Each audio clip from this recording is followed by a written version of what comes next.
From Boca Raton, Florida, the home of Lynn University and site of the 2012 final presidential debate, this is Beyond the Brief. Welcome to the Beyond the Brief. This is Azra Ayşegirok. And this is Jennifer Murillo. There is only 9 days left for the third and final presidential debate that will be hosted by Lynn University. Remember, you can keep up with all debate updates as they take place by following the official Lynn University social media platforms. And if you're on Twitter, you might also want to use our Lynn Debate hashtag. On October 6th, the Gay and Lesbian Film Festival was held in downtown Fort Lauderdale. The event consisted of a jazz brunch with a solo performance by Jennifer Leatham, who used to be John, by the way. Our reporter Haley Mariano caught up with all the action. Hi, I'm Haley Mariano, and I'm at the 4th Annual Gay and Lesbian Film Festival in downtown Fort Lauderdale. The event I'm checking out is a jazz brunch with a live performance by a solo, Jennifer Leatham. The event started this past Thursday and will run through late this evening. Come join me as you check out this great event. How long have you been in the film industry? I've been in the film industry for I did my first documentary 10 years ago, and this is my 6th documentary. And I also have an additional 20 TV specials now. A lot of stand-up comedy specials. So I have about 20 productions on TV, 25 productions. What was it like working with Andrea Meyerson? Oh, it was a joy to work with Andrea Meyerson. I enjoyed her very much, and we sort of started out as friends before we actually got down to the nuts and bolts of filming. She met me at an event that she was producing, and they were interviewing all of the talent as they came off the stage, and I blurted out something during that interview that caught her attention in the edit bay. And then we happened to be at a party about a few months later, and she heard me really play. I was just playing by myself, and she was very interested in me and asked me a bunch of questions, and I think she realized the scope of the career that I had had and realized that this could really make an interesting story on film. Don't forget to mark your calendars for Columbus Day weekend next year. The Gay and Lesbian Film Festival was a great hit among many of the visitors. I'm Haley Mariano reporting for Beyond the Brief at Lynn University. Our international population is ever growing here at Lynn University. Recently, new study abroad programs have been created for the public. Jessica Began reports. Our plans at the Center for Learning Abroad is to expand the opportunities that Lynn University students have to explore and do experimental learning in foreign locations and locations outside of campus. Currently, Lynn's concentration has been on faculty-led programs during January term or J term or during summer. So we're looking to expand that into semester opportunities. Is there a reason for this change? Do you think it's more beneficial to do the semester-long programs opposed to the week-long excursions? Yes. All programs are beneficial. No matter any opportunity that a student has to explore the world outside of campus, to do experiential learning or service-based learning is always going to be beneficial.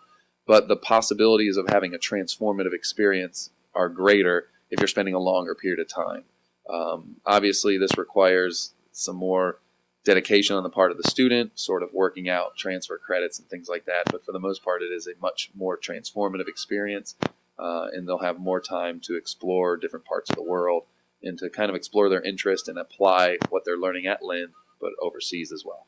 I also heard something about the tuition and scholarship for these programs. Is it true that any financial aid you get for coming to Lynn University will then be applicable for anything you choose to study abroad?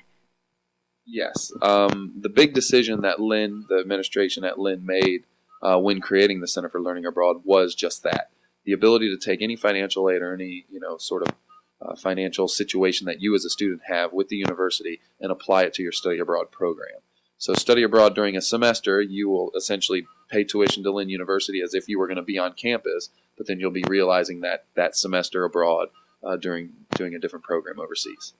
J-term, we have faculty-led programs, which are programs that grow organically from the professor's desire to sort of have a more involved or more active type of program in which they can go out and explore the world around them to do things that you couldn't do in the classroom here at Lynn.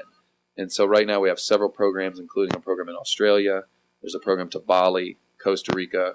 We're also doing another program. We're repeating a program that we did 4 years ago, which is a trip to Washington, D.C. for the inauguration. And there is going to be a program to Ireland as well, the Winter X Games, and there will be a cruise as well to go to Haiti, actually. It's a 4-day cruise. And are all these programs still available for students to participate in, or is that deadline ended? The deadlines vary slightly. Most of the deadlines will be October 19th, so students can still apply up until October 19th because of constraints with flights and with the hotel reservations. This is Jessica from Beyond the Brief. Now we turn our focus to a piece on gourmet products. Olive and gourmet olive oils have won 10 awards at the 2012 Los Angeles International Olive Competition. Catherine Bigot interviews owner Jorge Svitsunov on his approach to business in North America. Good morning. My name is George Svistunov, and I am co-founder of the company Olive and Gourmet. Specialized in import the award-winning olive oils from Spain. Jorge, can you tell us a little bit of how this company started? We visited Spain with my wife. She has family there, specifically the south of Spain, and always looking something to do in United States. So with my brother-in-law, that he's a gourmet man there in Spain, so we visited some mills and some producers of olive oils, and we found a very interesting word. So in that visit, in that trip, we decided to bring the best olive oils of Spain and of the world here to the United States. What did you find so special about these olive oils that you wanted to bring them back to the United States? What impressed me is the quantity of awards that they received in the last years, of the best and of the biggest competition around the world.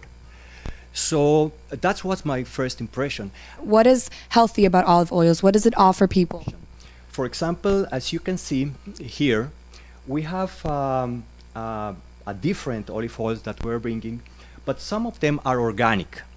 For example, organic, we have one olive oil that have the certification of organic from the Spain, and the certification NOP, National Organic Program from the United States.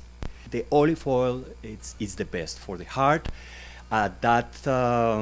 And the statistics prove in all the Mediterranean diet. How have you managed to make a business work from the comfort of home via the internet? No, it's relatively complex. You need first to create a web page. But first you need to have a very good product. Then you need to have an advertising through the internet. And one of the ways that you do it is through AdWords of Google. That means pay-per-click. And then third is all the back office.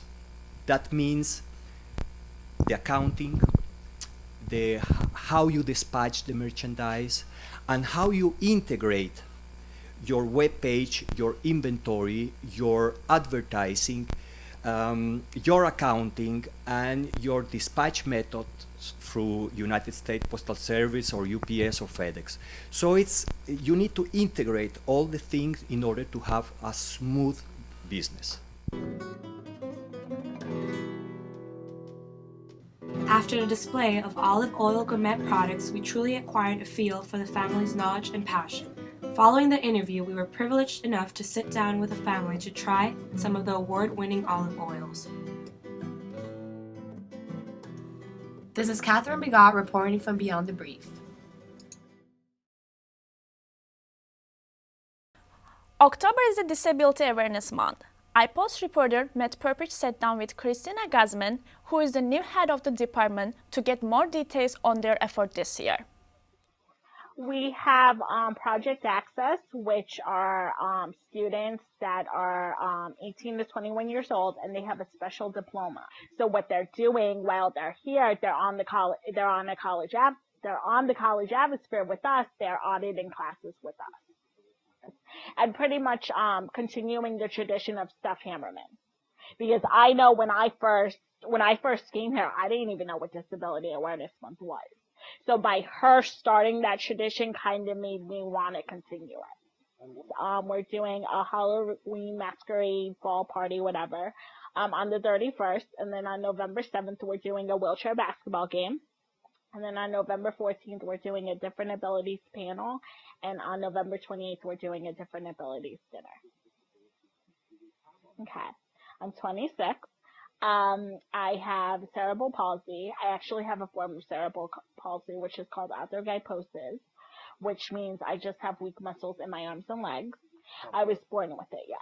There's stuff that my friends can do that I can't do, you know, and because of it, you know, I got used to it. I mean, when I was smaller, it used to upset me, but now I've gotten over it. I'm actually graduating in May with a bachelor's in advertising and PR with a minor in ESC.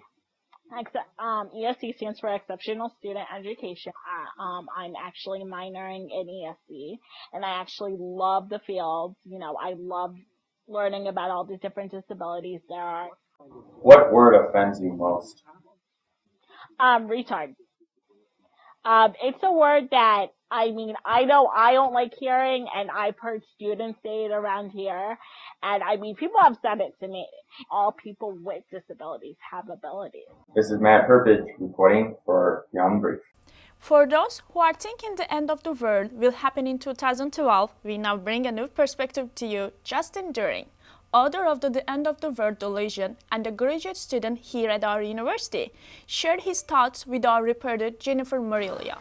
Justin Deering, Lynn graduate student and author, spoke to students this week about his new book entitled 2012 End of the World Delusion. As the name implies, it's about the end of the world and about different beliefs that people have had about how the world could end and why. This is the kind of book that if you like what it has to say, great, you're on board. If you don't like what it has to say, most readers actually say, well, even though I don't like it, I can kind of see that he has a point. There are some people who think that the rapture is going to happen any day now, and boy, won't that Justin Deering guy be surprised once we all get raptured and he's left behind. One of the most fun things about giving my talk and about writing my book is how it stirs the imaginations of the reader. And you never know what they're going to come up with. I'll be happy to answer any questions that people might have. They can go on my website, www.endofworldbook.com. They can fill out a form to contact the author. I'll answer any question that someone has, no matter how serious or how silly it is. My book is the only one that goes over different theories, such as the Mayan calendar, the Christian rapture, global warming. There's other books that are out there on the market that debunk one theory or another, but only my book deals with all of them. After listening to Justin Deering's speech, we also spoke to students in the classroom to get their perspective on the end of the world. Yeah, it's like, it makes me think that maybe religion just wants us like to follow a path, but it's not really like talking about a real end or something. Definitely before I felt that the world was for sure going to end. I don't know, I just thought it was going to either end in like a huge like nuclear weapon war, or definitely global warming would have a lot to do with it. But definitely after hearing him and all of his facts and all the people that he studied and researched on, I don't think it's going to end. I'm very confident that the world's not going to end anymore, and it was really stupid to think that it was. So is the end of the world coming in 2012? For more information, read Justin Deering's book. This is Jennifer Murillo for Beyond the Brief. Now come to the end of our show for today. If you would like to share any feedback with us and keep up with our work, you can now follow us via Twitter by searching Beyond the Brief. We are now expanding the social media to keep you closer to the latest news. So don't hesitate to get involved. This is Azra Ayşegirok. And this is Jennifer Murillo. See you next week.